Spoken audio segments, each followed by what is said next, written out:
कहते हैं जो चीजें सबसे आम दिखती है ना, अक्सर सबसे गहरा राज, सबसे बड़ा डर वही अपने अंदर छुपाए रखती हैं। जैसे एक आईना। और ये कहानी कुछ वैसी है। यूं तो ये एक बहुत ही मामूली सी रात थी, या शायद बस मामूली होने का दिखावा कर रही थी। कहानी की शुरुआत होती है एक ऐसी रात से जिसमें कुछ भी अलग नहीं था। सब कुछ बिल्कुल वैसा जैसा हर रोज होता है। घड़ी में रात के 1:15 बज रहे थे। वो वक्त जब हर तरफ गहरा सन्नाटा होता है और पूरी दुनिया सो रही होती है। अपने कमरे में राहुल अकेला था। दिन भर की थकान के बाद अब बस सोने ही जा रहा था, और कुछ नहीं, बस एक गहरी सुकून भरी नींद चाहता था।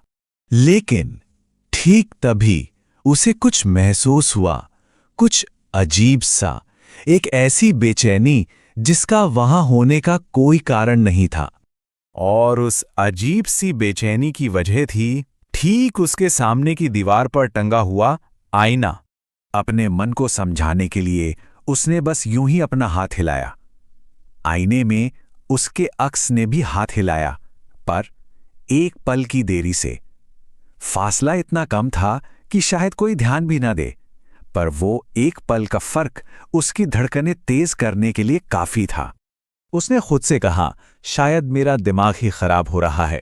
सोचा कि दिन भर की थकान है, बस एक वहम होगा, और उसने इस ख्याल को अपने दिमाग से झटक दिया।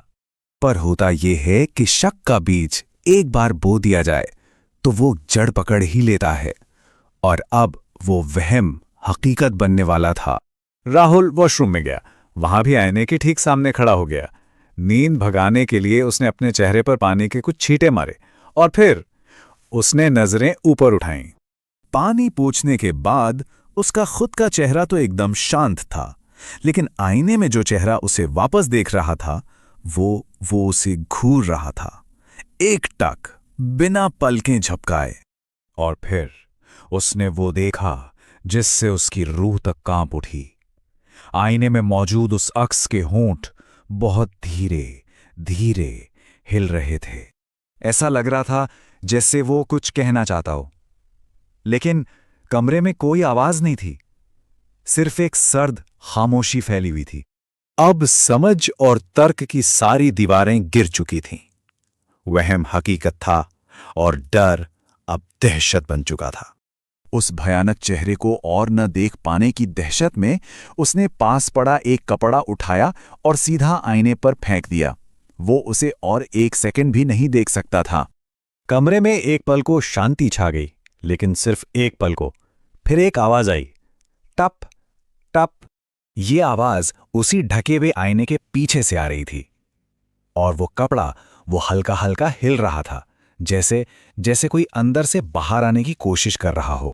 वो एक पल था जब राहुल का खून पूरी तरह जम गया। उसने कांपते हुए हाथों से वो कपड़ा हटाया। आईने में उसका ही चेहरा था, पर वो डरा हुआ नहीं था। वो मुस्कुरा रहा था, एक बहुत ही ठंडी भयानक मुस्कान। और वो अक्स, वो आईने के शीशे से होते हुए बाहर उसकी तरफ बढ़ रहा था।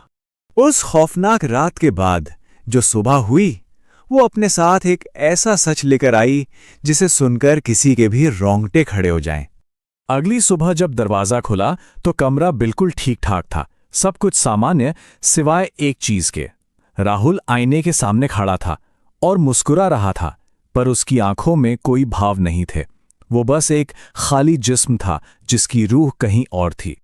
वहां के लोग कहते हैं कि उस रात के बाद असली राहुल कभी वापस नहीं आया।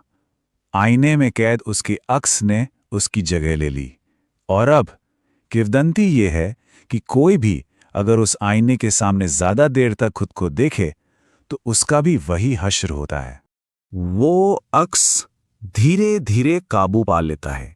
तो अब अगली बार जब कोई आईने में देखे तो क्या एक पल रुककर ये जांचना नहीं चाहिए कि जो अक्स दिख रहा है वो वाकई में बस एक अक्स ही है या कुछ और।